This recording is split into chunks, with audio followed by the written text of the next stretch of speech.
noches a todos, bienvenidos. Es un gusto para mí que estén de nuevo acá acompañándonos en otra charla de gran interés para nuestros pacientes con distrofia muscular. El día de hoy vamos a tener una charla muy importante. Nos va a acompañar el doctor Edwin Leonardo Calderón Yarumo, médico cirujano de la Universidad Pontificia Bolivariana de Medellín, médico especialista en anestesiología de la Universidad Industrial de Santander, Bucaramanga, recertificado como especialista en anestesiología y reanimación, miembro de la Sociedad Colombiana de Anestesiología y Reanimación. Trabaja para anestesiar en el Hospital Infantil Consejo de Medellín y en la Clínica de la Policía Regional Valle de Aburrá. El día de hoy vamos a tener una charla muy interesante que sé que muchos de ustedes han estado esperando y es anestesia en distrofia muscular, en pacientes con distrofia muscular. De verdad que ha sido un tabú muy grande, doctor. Le damos la bienvenida. Mi nombre es Nancy Ricardo, que nos va a acompañar esta noche. Bienvenido, doctor, y gracias por este gran acompañamiento que nos va a hacer. Hola, buenas noches. Muchas gracias por la invitación a ustedes. Buenas noches para todos. Gracias por permitirme compartir este momento y tratar de tranquilizarlos, porque yo sé que anestesia, pues le dicen a uno que le van a dar anestesia y genera una gran preocupación en todos nosotros. Eh, Como ya fue la presentación, trabajo en la clínica de la policía con anestesiar y en el Hospital Infantil Consejo de Medellín, donde se hacen niños de bajos recursos. Me están viendo la presentación, ¿verdad? Sí, señor. Listo. Ah, no, doctor, no, no lo estamos viendo. No, Perdón, no. debería haber.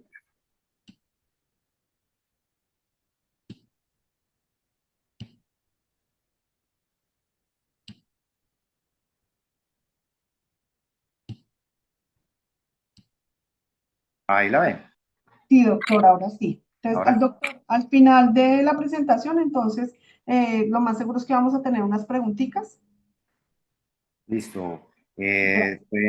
Yo con mucho cariño les aclaro las dudas que tengan. También me gustaría, pues, como conocer las experiencias que hayan tenido con anestesia y de pronto si tienen alguna sugerencia o en algo que podamos mejorar para seguirles brindando todo el apoyo que requieran.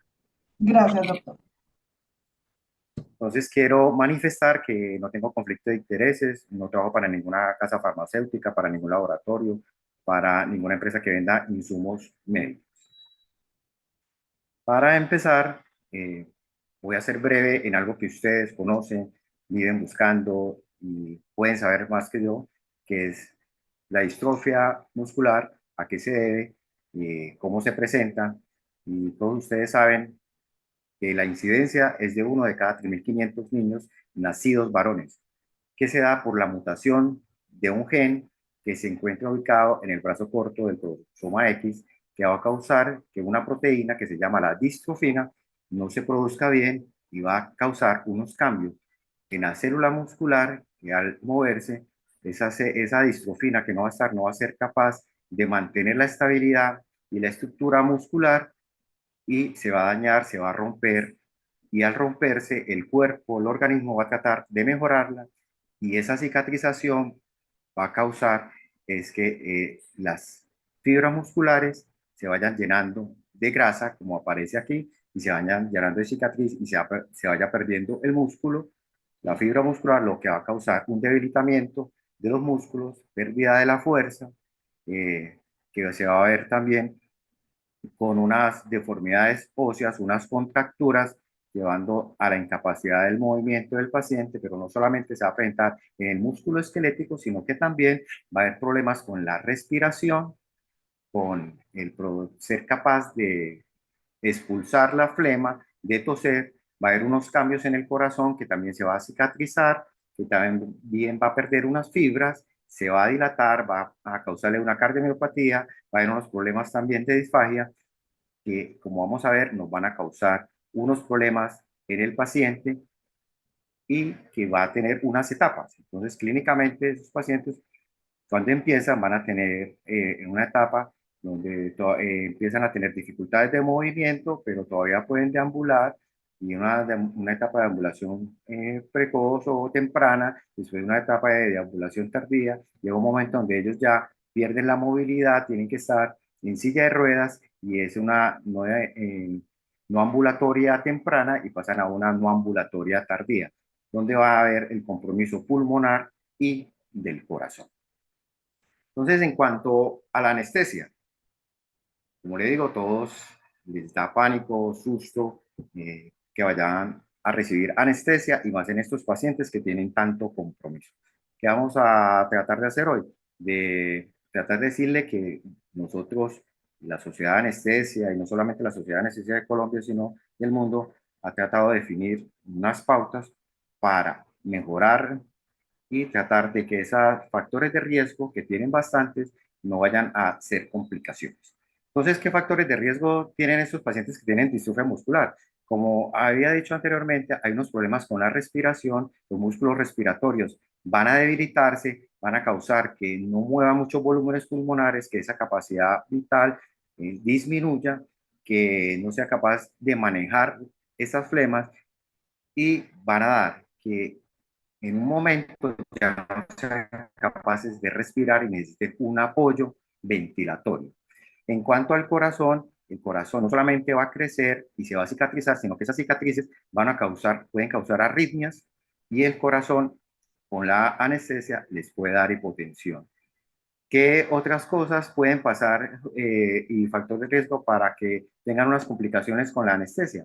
Esos músculos que están debilitados, cicatrizados, que pueden llevar a estar en contacto con anestésicos especiales, van a poder aumentar ese daño, salir mioglobina, potasio y causar problemas en el paciente que pueden aumentar las arritmias, que pueden ser mortales, o esa mioglobina que sale puede dañar el riñón.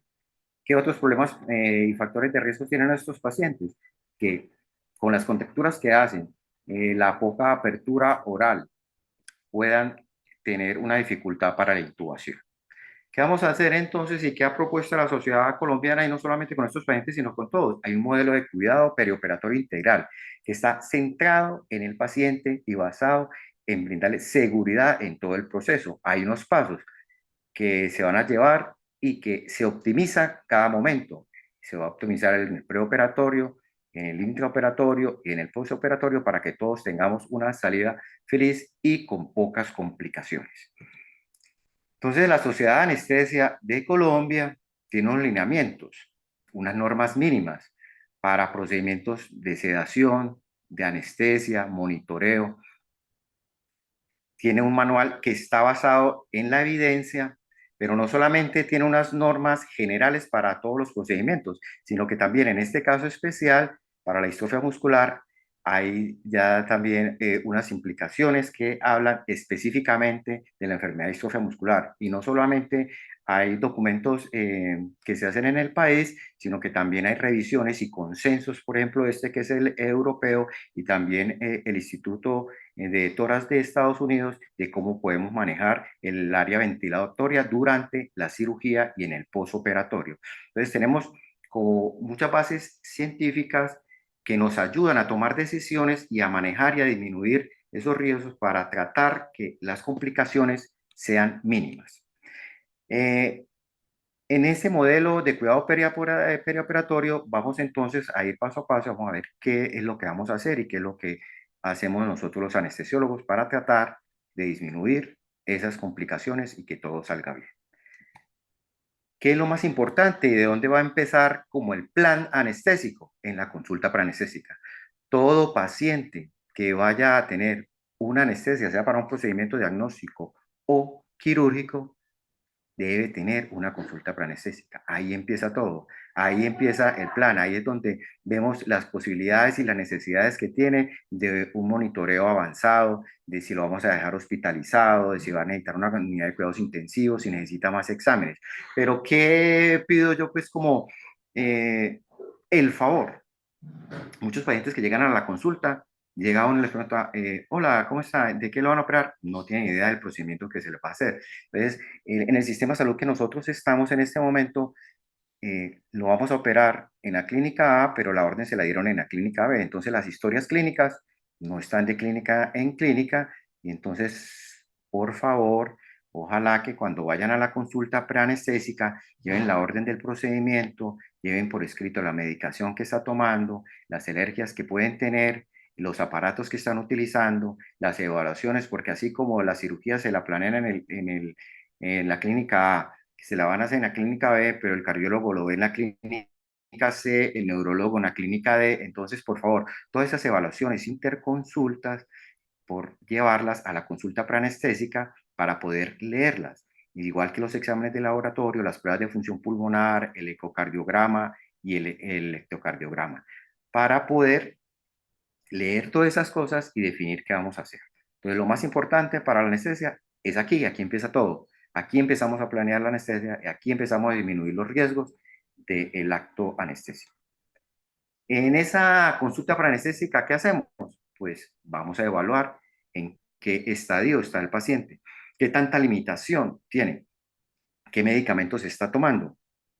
En eso, dependiendo de los medicamentos que está tomando, vamos a decirle al final de la consulta cuáles se va a seguir tomando, cuáles no se va a tomar la mañana y las indicaciones. Pero para poder saber eso, tienen que saber qué medicamentos está tomando.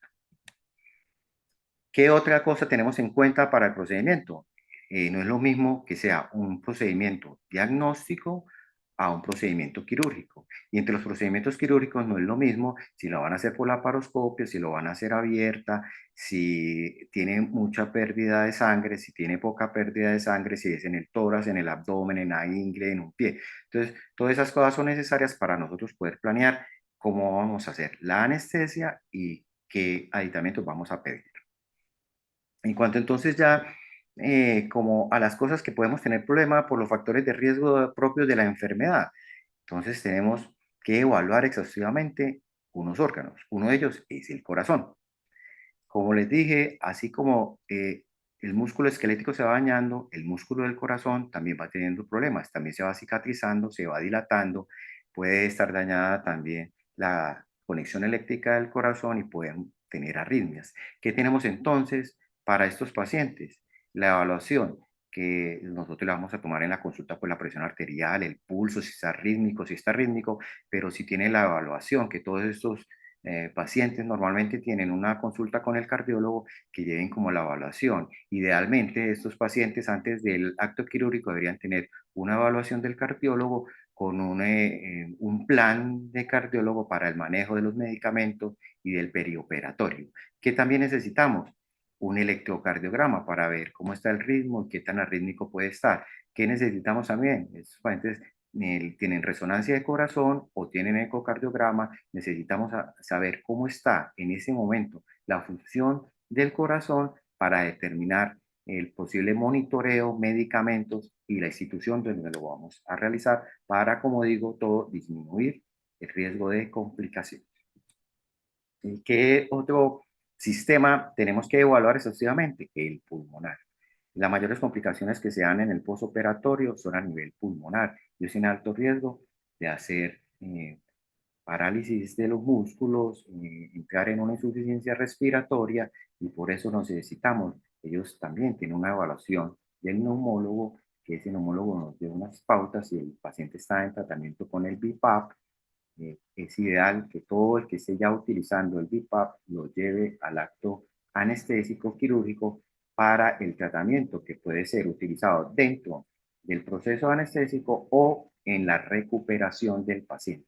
Necesitamos saber cómo están los volúmenes pulmonares, cómo está la espirometría, cómo está el flujo pico, la posibilidad de cómo está para toser el paciente, para saber si necesitamos que continúe con la terapia respiratoria y cómo lo podemos optimizar para llevarlo de la mejor forma a la cirugía.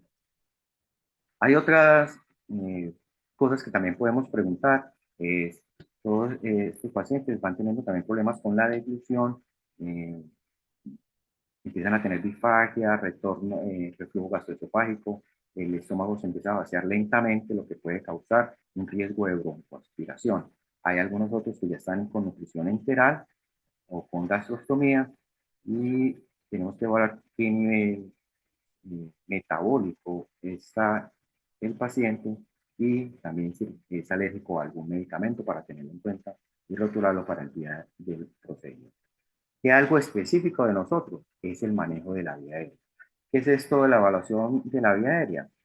Muchos de los pacientes que van a cirugía y van a estar con anestesia general o con sedación, tenemos que evaluar el riesgo de que se colapse esa vía aérea, de que no seamos capaces de ventilarlo con una máscara, que no seamos capaces de introducirles un dispositivo supraglótico para ventilar por ellos, o la famosa intubación que muchas de las cirugías necesitan. ¿Qué problema hay con estos pacientes de distrofia? Que empiezan a tener una dificultad para abrir la boca. Se va contracturando los músculos maceteros y esa apertura oral va a ser menor de 3 centímetros, lo que va a dificultar hacer la laringoscopia y la intubación. ¿Qué otro problema tienen? Muchos tienen también crecimiento de la lengua. No solamente entonces hay como esa contractura en el macetero, sino que también va a haber unas limitaciones en la extensión del cuello, o van a haber unas contracturas en el cuello que no permiten la extensión y eso también dificulta la ventilación o la intubación. Dependiendo de esta evaluación, vamos a pedir un equipo de vía aérea difícil. Dependiendo del estado ventilatorio del paciente, puede ser que previo al acto quirúrgico pueda necesitar una traqueostomía. Llegamos entonces a la pregunta que todos hacen cuando van a la consulta. ¿Qué anestesia me va a colocar? Entonces, tenemos diferentes tipos de anestesia. Esto no varía mucho, pues, como a las cirugías normales. Lo que va a cambiar es como la técnica de la anestesia general. Sabemos que la anestesia general, el común denominador es que sea anestesia general con gases. Como vamos a ver ahora, en estos pacientes los gases no lo podemos utilizar porque van a generar más complicaciones. Entonces, en estos pacientes que muchos le vamos a dar sedación o anestesia general, tiene que ser con una técnica totalmente intravenosa, sin gases. ¿De otra forma podemos anestesiar a esos pacientes? Con anestesia local o con anestesia bloqueo, y esa anestesia local o con bloqueos puede estar adicionada con una sedación que debe ser intravenosa.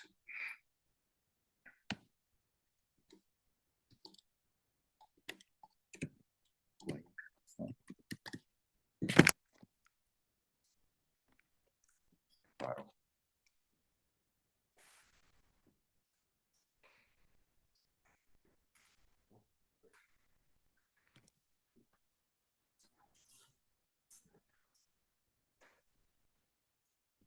Me calentó. Me tildó algo raro.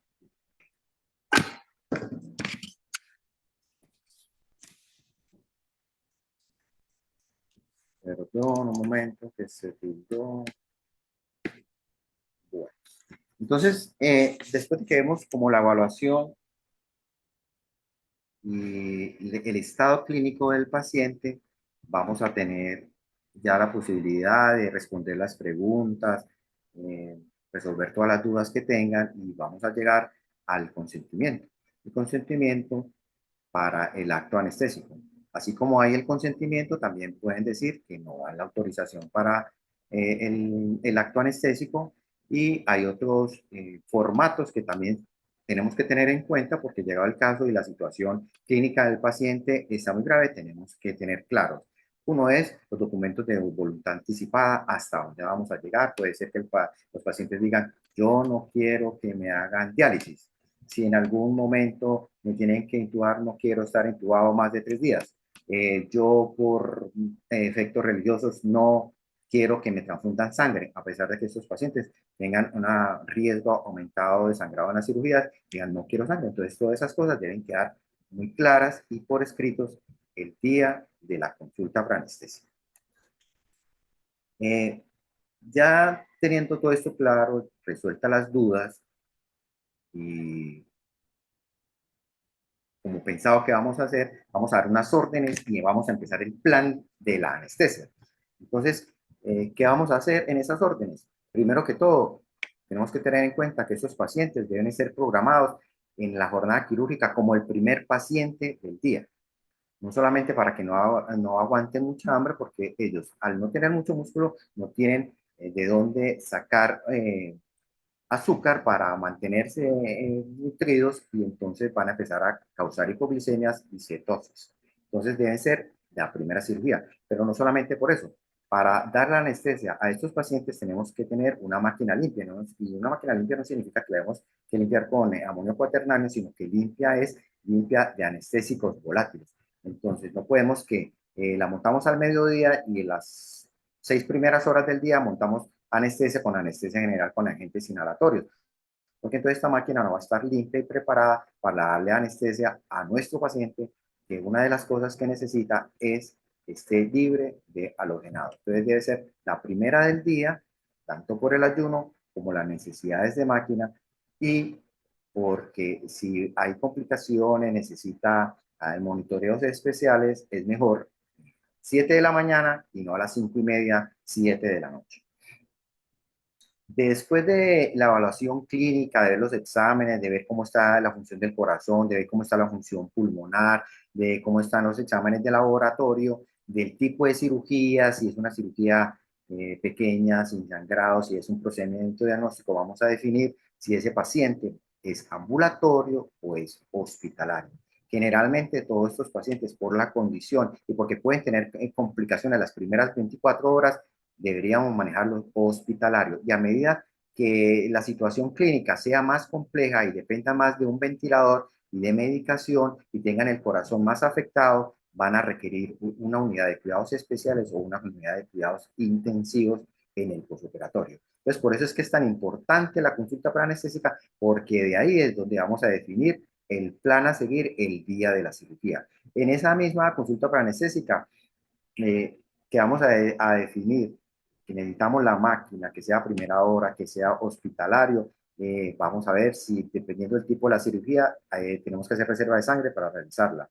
Hay unos medicamentos, por ejemplo, ellos están tomando crónicamente esteroides. Esos esteroides nos pueden dar una falla suprarrenal y tenemos que dejar escrito entonces si le vamos a colocar hidrocortisona, la dosis que le vamos a colocar hidrocortisona y cada cuánto, dependiendo si la cirugía es leve, de mediana o de que puede tener más sangrado. Vamos a reservar la UCI, como le digo, si tú manejan BIPAP, CIPAP, deben ordenarlo, llevarlo el día de la cirugía y ese mismo día en las órdenes vamos a dejar cómo vamos a hacer la premedicación, si va a ser oral, nasal, qué medicamento le vamos a dar para que esté más tranquilo el día del procedimiento. Después de que hacemos todo eso, llenamos la documentación, decidimos si se puede hacer en el hospital donde estamos, si requiere un tercero o un cuarto nivel, y generamos ya como la autorización para el procedimiento, eso no se va a quedar ahí nada más. Como en todos los trabajos, pues tenemos unos chats. Y en ese chat de una vez colocamos, tengo un paciente de tantos años con tal diagnóstico que está programado con tal doctor para tal día, se va a programar en la primera hora del día, va a tener UCI para que tengan en cuenta para que el día de la cirugía no coja improvisado o desprevenido al anestesiólogo que le toca en ese momento. Ya que llenamos todo ese renglón y ese paso preoperatorio, vamos al intraoperatorio. Entonces, como le digo, ya hay protocolos que nos van a guiar y nos van a decir qué medicamentos podemos utilizar, cómo lo vamos a hacer, y eso vamos a tratar de hacerlo para disminuir las complicaciones y dar una anestesia segura. Eh, los anestesiólogos siempre mm, han propendido para que sea seguro y de alguna forma salvar las vidas. Digamos que somos como los directores de orquesta en el quirófano. Y es así como con la sociedad de anestesia se ha manejado lo que es la lista de chequeo de cirugía, porque una cirugía segura salva vidas. Entonces, tiene unos pasos desde el preoperatorio para no equivocarnos ni paciente, ni del área quirúrgica, que todos los instrumentos estén listos, que la UCI está reservada, que la sangre está reservada, que la máquina está bien, que el quirófano está bien. Entonces, todas esas cosas las tenemos listas y con la lista de chequeo hacemos eso. Chequeamos antes de empezar el procedimiento. Ya en el procedimiento, que va a ser el primero del día, vamos a tener unos medicamentos para la premedicación. La premedicación la podemos hacer oral o nasal o muscular o intravenosa. ¿Qué es lo ideal de estos pacientes? Que vengan con ven. Muchos van a decir, que está pequeño, que es muy difícil. pero y puede ser que en algún momento les hayan dado anestesia con gases para coger la vena y después continúen con intravenosa. Pero a pesar de esto, ha habido casos de que hasta 24 horas después tengan complicaciones por haber recibido anestesia de halogenados inhalatorios.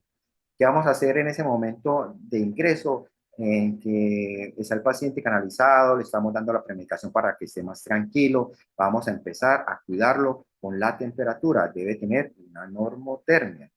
Vamos a evitar los temblores. Ustedes saben que dentro de cirugía las temperaturas que se manejan son muy frías, entre 18 y 20 grados, y a todos con poca ropa o sin ropa, pues nos va a dar mucho frío y tenemos que estos pacientes mantenerlos con una normotermia. Vamos a verificar que las cosas que hemos pedido para el postoperatorio, para el intraoperatorio, se encuentren para poder ingresar y empezar la cirugía.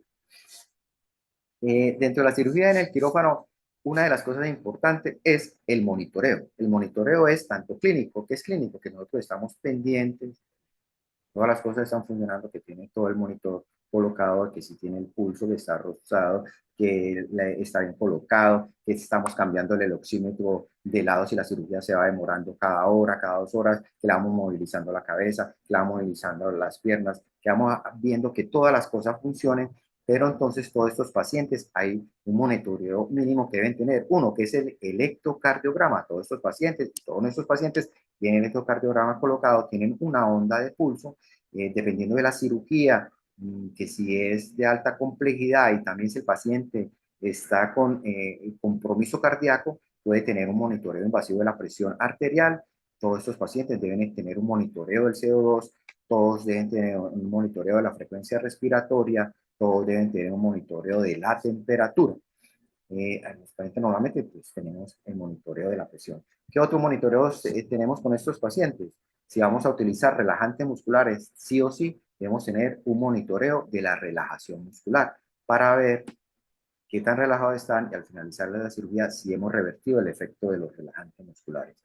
¿Qué otro monitoreo vamos a tener? Vamos a tener la profundidad anestésica, qué tan dormido está, qué tan silenciado está ese cerebro con los medicamentos que están utilizando. Y entonces es el índice biespectral que vamos a colocar en la frente del paciente para mantener la anestesia. Vamos a tener también para saber cuánto está el azúcar en la sangre, en los gases arteriales, el ionograma, y todos esos exámenes vamos a tener durante la cirugía. Vamos a tener preparado, si tiene una vía aérea difícil, un carro de vía aérea. Como les dije, puede llegar la necesidad hasta de traqueostomía dependiendo de la dificultad que tenga, o de utilizar un fibrolaringoscopio, un videolaringoscopio. Vamos a continuar con medidas de mantenimiento de la temperatura. Vamos a aplicar medicamentos en los ojos para que uno, mientras está en la anestesia, no parpadea.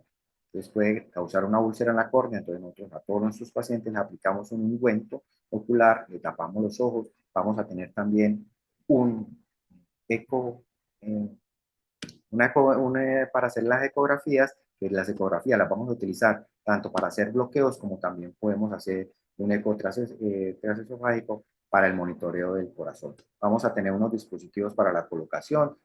Recordemos que ellos tienen contracturas, tienen deformidades óseas, entonces para que sea una forma más cómoda de evitar úlceras por presión, tenemos unos aditamentos especiales.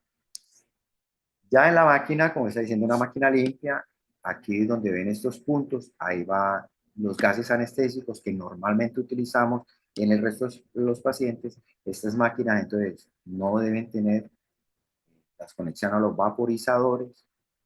Debemos tener una máquina que tenga aire, que tenga oxígeno, el ventilador normal, todo esto está limpio y hay un protocolo específico para limpiar el gas inhalatorio, el circuito completo de ventilación para que el paciente no esté expuesto, porque lo que vamos a utilizar es el ventilador en este paciente.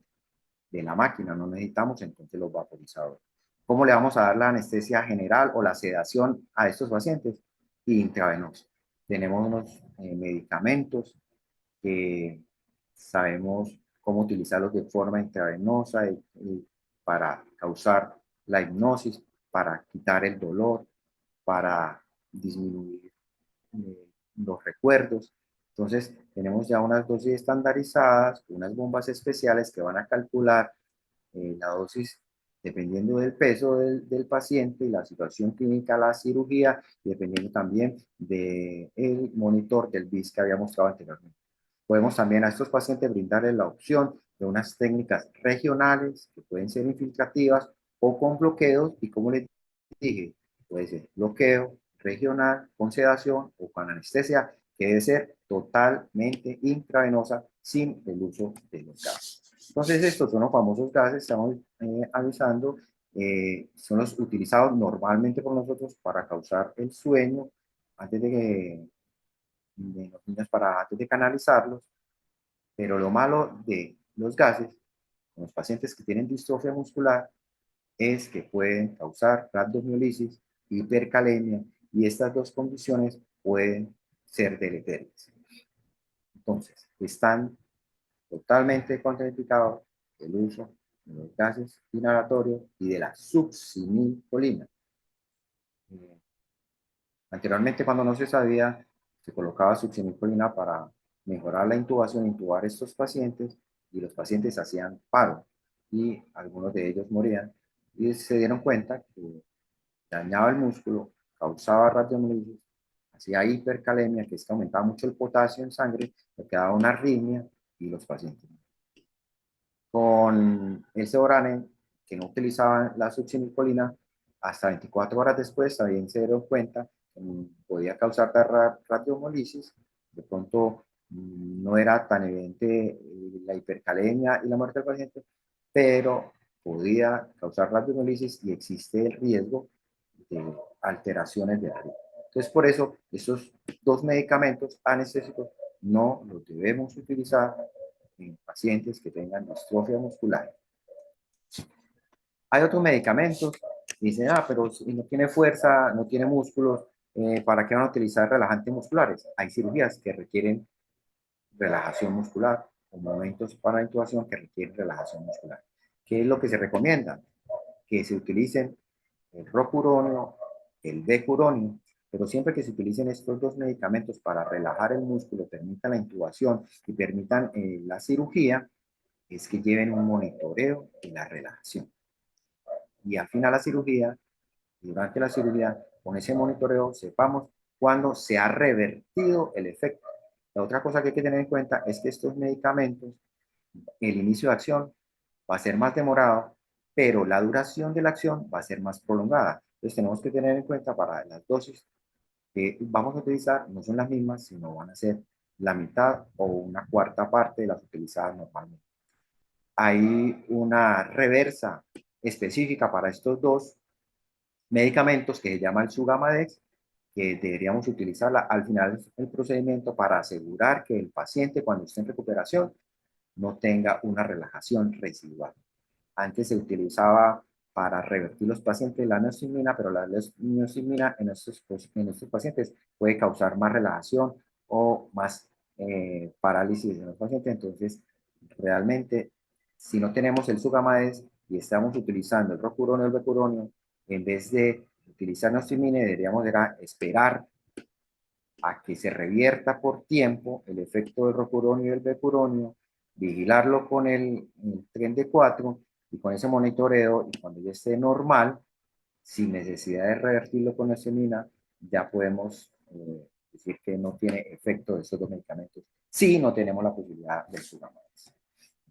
Cuando ya hemos terminado la cirugía, nos disponemos entonces a cerrar nuestros medicamentos con los que están dormidos y vamos a empezar la fase del posoperatorio. En ese posoperatorio tenemos que garantizar que no haya relajación muscular, que hemos terminado la infusión de los medicamentos con los que lo teníamos sedado, anestesiado al paciente, y que antes de hacer una extubación, ese paciente tenga sus reflejos de tos, tenga reversada la relajación, tenga unos signos estables, y podemos hacer una extubación o un retiro de la máscara laríngea o dispositivo supraglotti rápidamente, y lo vamos a adicionar al BiPAP que usa el paciente si utiliza. Si no utiliza el paciente, tiene buena tos, está revertida la relajación muscular o nunca utilizamos relajantes musculares, es capaz de ya respirar muy bien, tiene una buena temperatura, tenemos controlado el dolor, podemos retirar el tubo y pasarlo a recuperación. ¿Dónde vamos a recuperar a estos pacientes que digamos que se pudo estudiar inmediatamente? Lo vamos a pasar a recuperación, pero el cuidado postoperatorio muy seguramente lo vamos a hacer en unidad de cuidados especiales si no está intubado. Si el paciente, por el tipo de cirugía que se le realizó una toracoscopia, una cirugía de columna, y, no, y por las condiciones del paciente, el sangrado, el ionograma, no podemos estudiarlo, pues lo llevamos intubado directamente a la unidad de cuidados intensivos. Como dije, debemos tener entonces el monitoreo también del azúcar en la sangre, tenemos que tener el ionograma o los gases arteriales para saber que todo se encuentre totalmente adecuado, para que todos estemos tranquilos de que no va a haber dificultades al terminar la anestesia. Puede ser que en algunos momentos necesiten líquidos intravenosos, medicamentos para mantener la presión o para quitar el dolor. Hasta 24 horas después podemos tener la rhabdomiolisis que se puede observar con la orina que cambia de color, se pone como naranja. Entonces, por eso estos pacientes, idealmente, mínimo en procedimientos quirúrgicos, deberían estar un día hospitalizados. Puede ser que en procedimientos diagnósticos cortos, que no hay ninguna incisión ni ningún dolor, y el paciente no se encuentre necesitando un apoyo ventilatorio, es en los primeros años de vida, que lo podamos mandar para la casa. Pero realmente la mayoría de estos pacientes van a requerir de unidad de cuidados especiales, de un monitoreo continuo las primeras 24 horas, y los pacientes que están clínicamente más graves o que la cirugía fue más grande, necesitamos un cuidado intensivo postoperatorio. Requerimos entonces una terapia respiratoria, ver que no haya sangrado en el sitio quirúrgico para saber, nos fue muy bien y cuánto puede ser que no vaya bien, dependiendo entonces del estado clínico previo del paciente, de esa cirugía que se le realizó y ese posoperatorio como lo hemos manejado. Puede ser que sea un día nada más, 2 días, 3 días o duró en la UCI. ¿De qué depende? Del estado previo. Entonces ya llegamos a lo que todos queremos, que el paciente pueda salir a su casa tranquilamente, sin dolor, sin ninguna complicación, pero para eso requerimos de un apoyo multidisciplinario, el apoyo de la familia, que es muy importante. Nosotros con el manejo del plan, la planeación desde antes de la cirugía, del cirujano, la planeación de su cirugía, pero también de las indicaciones que nos dé el neurólogo, el cardiólogo, el pediatra, el internista, el neumólogo, la terapia física, la terapia ocupacional, porque con todo este equipo es que vamos a sacar adelante y sin complicaciones el acto y el procedimiento quirúrgico de nuestro paciente con distrofia muscular. Muchas gracias. Ahora sí, estoy atento a todas sus preguntas.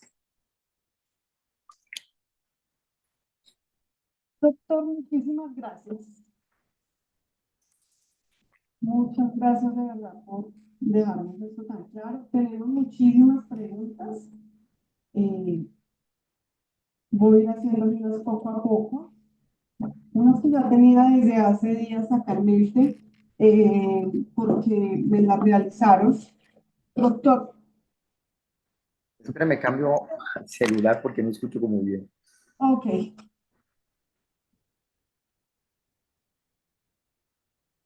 Mire,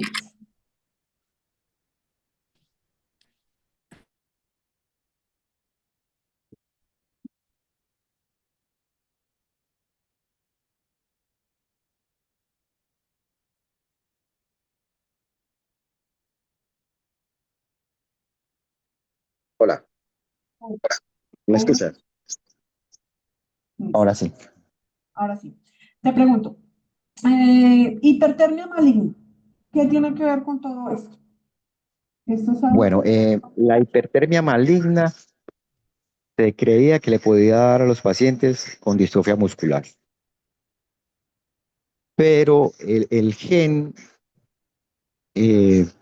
que está relacionado con el problema de la hipertermia maligna está en el cromosoma 19, muy diferente al cromosoma X, donde está el problema de la distrofia muscular.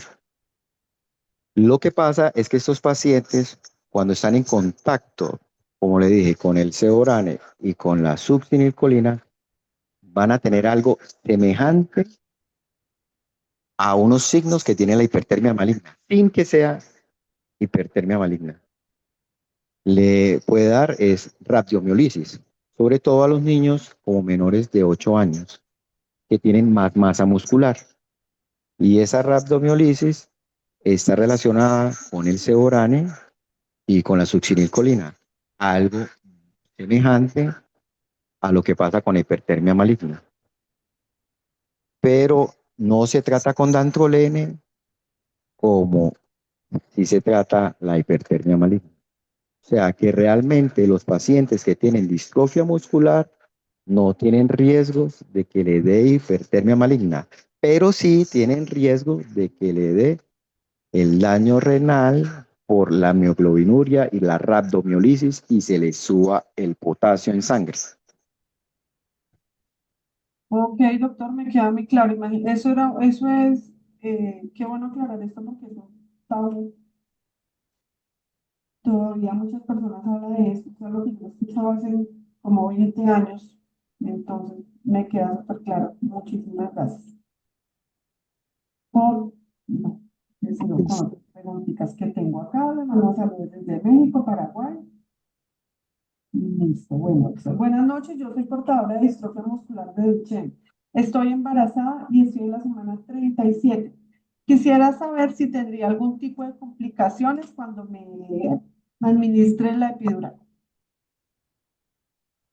A ver, realmente con la epidural le puede causar, es como más bloqueo motor porque ella tiene de por sí como debilidad muscular.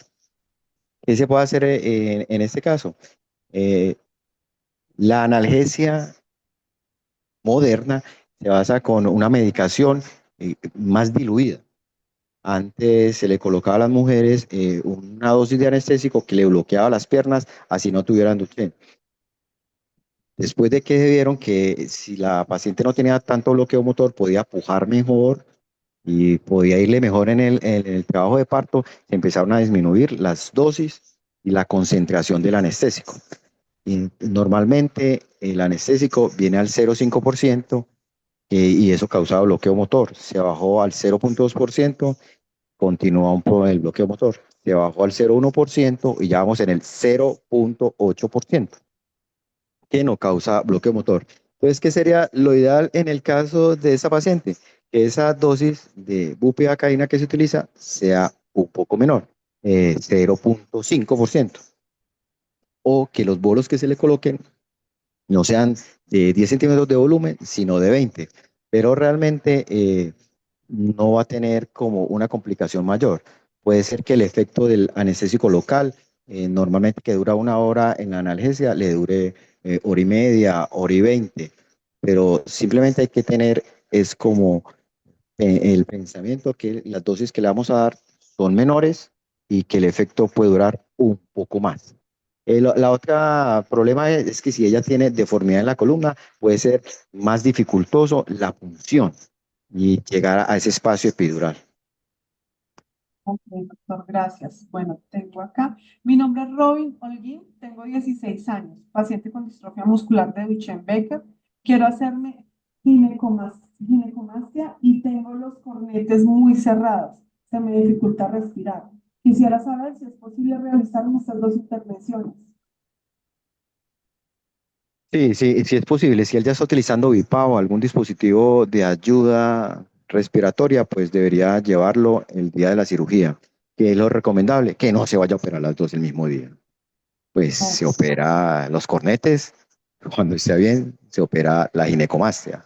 ¿Cuál se opera mejor? Pues primero, la que le moleste más. Si él en ese momento le está molestando más la ginecomastia, pues se opera la ginecomastia. Si lo que más le molesta es que no es capaz de respirar, pues se opera la nariz. ok, doctor, Lo gracias. importante es saber eso y que hay unos medicamentos que no se pueden utilizar.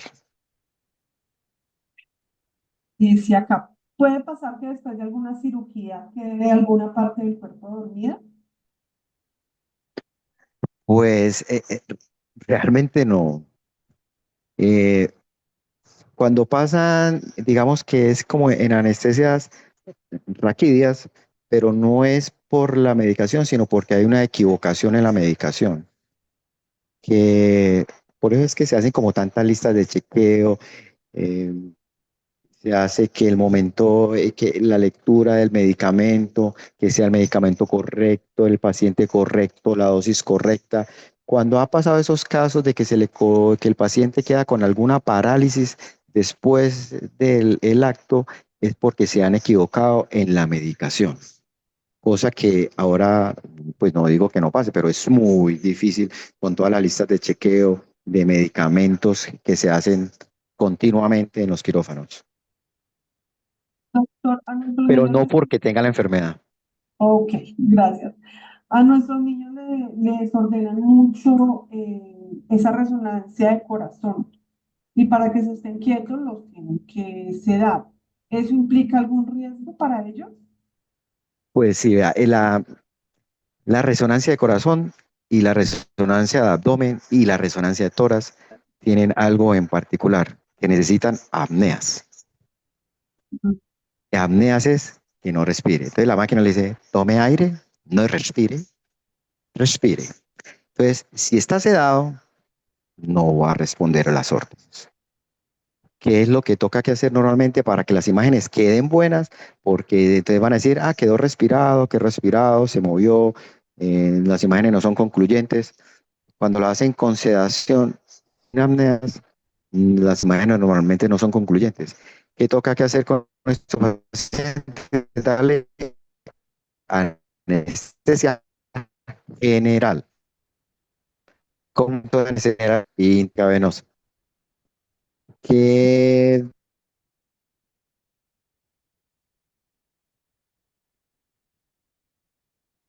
Doctor, lo perdí, no lo escuchó.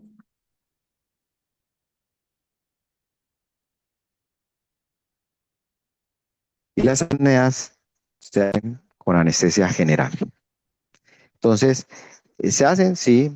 Es más riesgoso que si el niño la hace sola y se aguanta y toma aire y no respira, también, pero sí, sí se pueden hacer. Lo que vamos es que si vamos a hacer, volvemos.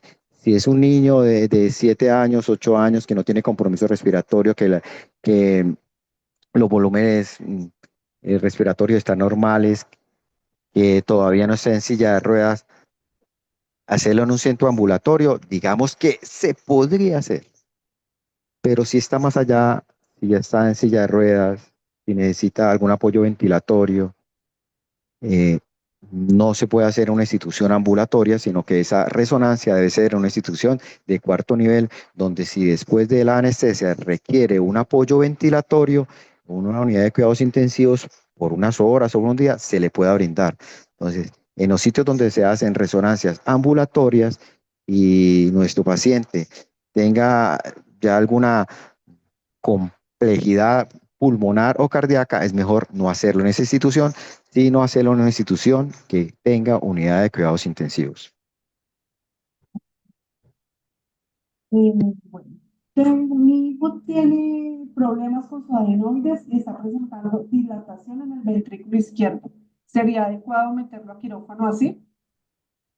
Sí, sí, pues dependiendo de cómo esté la fracción de eyección, dependiendo de los medicamentos que esté tomando, eh, digamos, si tiene una fracción de eyección más del 40%, no debe tener como mayor problema para la cirugía. Lo que pasa es que, vuelvo y digo, todos estos pacientes que ya tengan un compromiso pulmonar y un compromiso cardiovascular no se pueden hacer en un centro ambulatorio, porque si este paciente después de la cirugía requiere de ventilación 20 horas, 24 horas de entrarlo en BIPAP y es en un centro ambulatorio, no se puede hacer.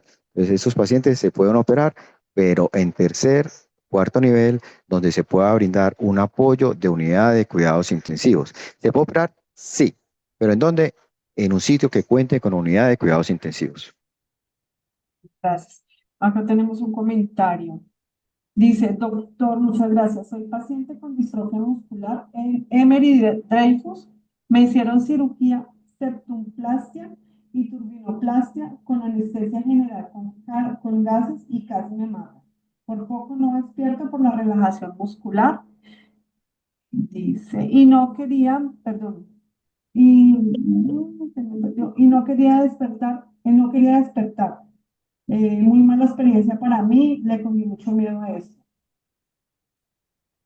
Eso sí, es muy importante que digan pues como esos comentarios y vea que fue como de las cosas que yo dije, que está como contraindicado y por eso que han dicho, ay, qué pobrecito, que es un niño, que cómo le van a coger la vena despierto, pero en esos casos, en todos estos pacientes que tienen enfermedades neuromusculares, es mejor aguantarse un momentico el chuzón para canalizar la vena y no tener contacto con gases para que no le pase la dificultad que tuvo con la anestesia general con gases. Entonces, lo Ok. importante de estos pacientes es que tengan anestesia general o sedación intravenosa, sin gases, máquina limpia. Nos queda muy claro. Doctor, dice, a mi hijo lo van a operar de cataratas y nos dicen que es anestesia local. ¿Hay alguna indicación especial? No, no, está muy bien. La cirugía oftalmológica ha aguantado mucho, que ha avanzado mucho, perdón. Se puede hacer, pues ya la están haciendo hasta con gotas, hacen como una anestesia con gotas y después le colocan ya que no sienten bien el ojo o como un bloqueo en el ojo y la pueden hacer. ¿Qué es el problema? Es como si tolera la cirugía, si se aguanta, pero en esas partes también colocan anestesia intravenosa, o sea, ellos pueden colocar sedación intravenosa. Muchas quirófanos poseen la posibilidad de colocar anestesia intravenosa, poseen propofol, remifentanil y se necesita una pequeña sedación para que no le duela mucho de pronto el bloqueo del ojo o si es con goticas, pueden hacerle sedación. Lo importante es que no utilicen gases, o sea, se puede hacer la cirugía de catarata, la puede hacer con anestesia local, no hay ningún problema, puede tener algo de sedación, pero intravenosa, no sedación con gases, no gases. Ahora tenemos un comentario de Sandra Villalba. Soy paciente con distrofia muscular miotónica. Yo asustada por la hipertermia maligna. Ningún anestesiólogo me quería operar por lo mismo. Eh, ya, le mandaron a conseguir el Dantrolén, no se consiguió, pero ya no aguantó más y se hizo operar y todo salió muy bien. Eso, es que muy seguramente no utilizaron gases y la hipertermia maligna es también igualmente por el uso de ceborane y succinilcolina. Muy seguramente donde la operaron utilizaron una técnica intravenosa total con propofol remifentanil que no tiene ningún problema con ella. Y ella también puede tener problemas con los relajantes, pero además que para el tipo de cirugía que le hicieron no utilizaron relajantes. O sea, realmente en cualquier parte de Colombia en este momento se puede colocar una anestesia intravenosa. Y no sé en Bogotá, pero nosotros aquí en Medellín tenemos Dantrolene por la seccional de salud y está dispuesto en unas clínicas. Hay un teléfono que cuando se necesita, hay un paciente que sufre la hipertermia maligna, uno llama y le mandan el Dantrolene. Bueno, acá tenemos a Jason Ramírez. Dice, soy paciente con distrofia muscular. Actualmente estoy anticoagulado y tengo dos cirugías el mismo día. Una para quitar una estenosis vulvar de uretra y una circuncisión. ¿Se recomienda anestesia local requerida? ¿Cuál sería su recomendación? Sí, la anestesia puede ser local o regional, o sea, lo que la gente conoce como la raquidia. Puede ser, está indicado, no tiene ningún problema, no, como le digo, puede ser es que le dure un poquito más el efecto de la raquidia. Hay que ser también cauto y no colocarle mucha medicación, que es el otro problema que tiene, la anticoagulación. Dependiendo de la anticoagulación que tome, si es oral o si es subcutánea, se debe hacer un puente porque esa anticoagulación puede aumentar el riesgo de sangrado de la cirugía y el riesgo de sangrado en la punción si le van a colocar raquidia. Puede ser también que le coloquen local para la circuncisión y tenga una sedación que sea intravenosa. El problema de él va a ser más como por la anticoagulación. Como dijimos, los medicamentos están probados, son seguros, se pueden hacer intravenoso o puede tener una técnica regional, local o hasta raquidia si su condición cardíaca lo permite y si se hace el intercambio, la terapia puente de esa anticoagulación. Ok, doctor, gracias.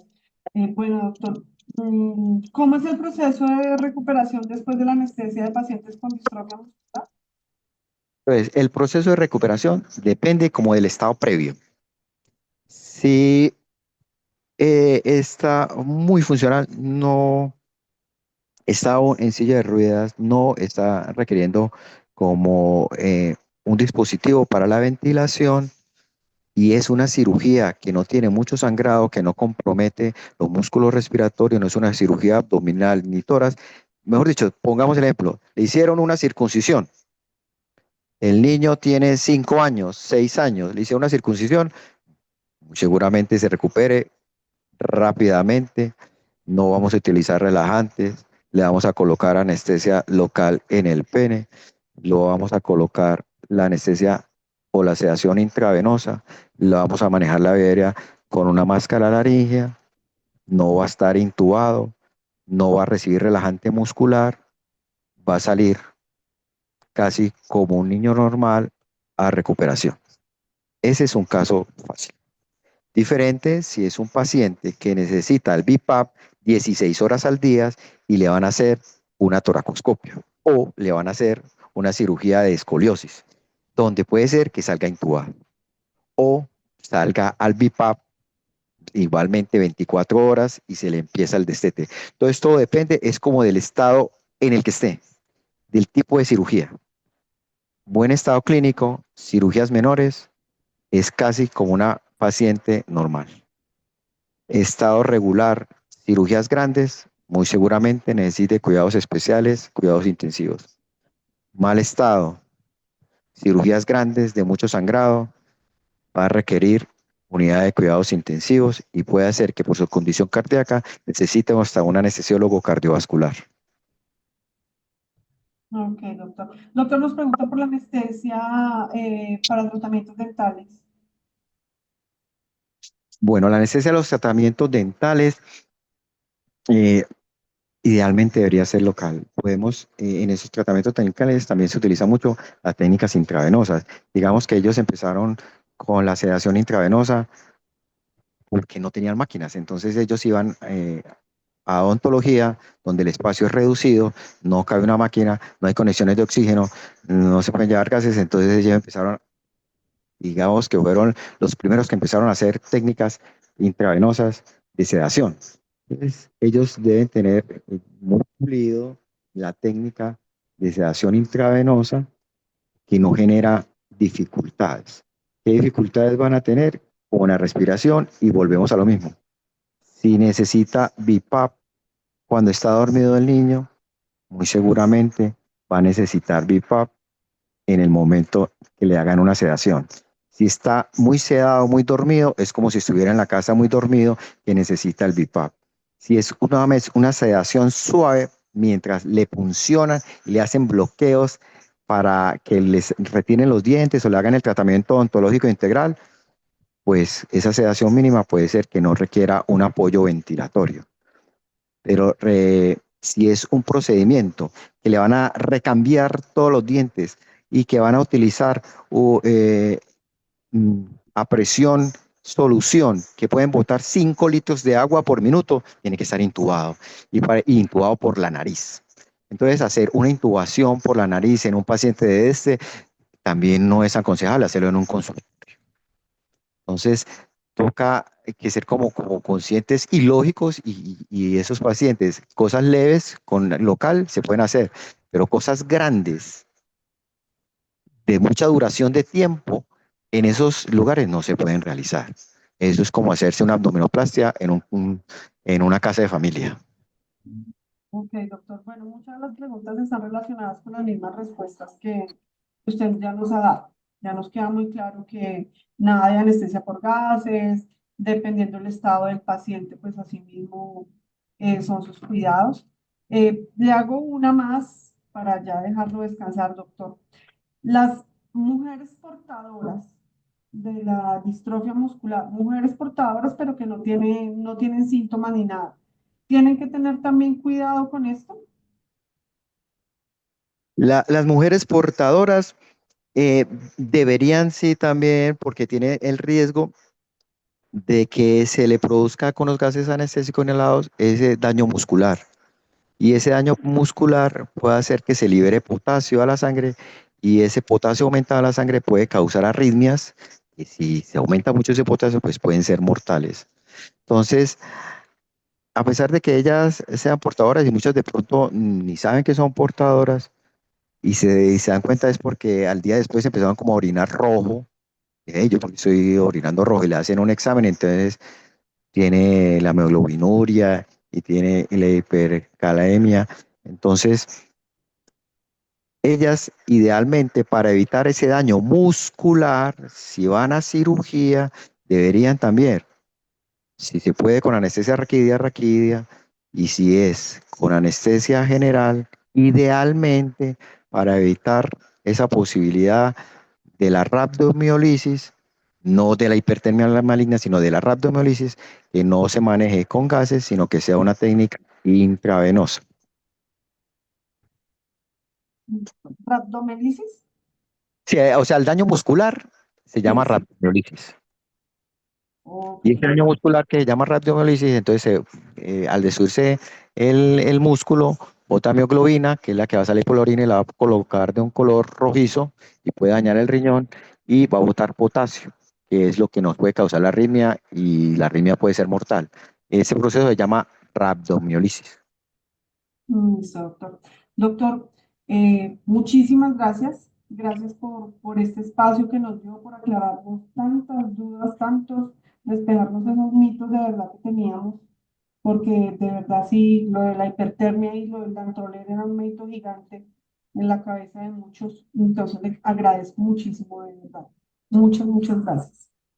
Con mucho cariño.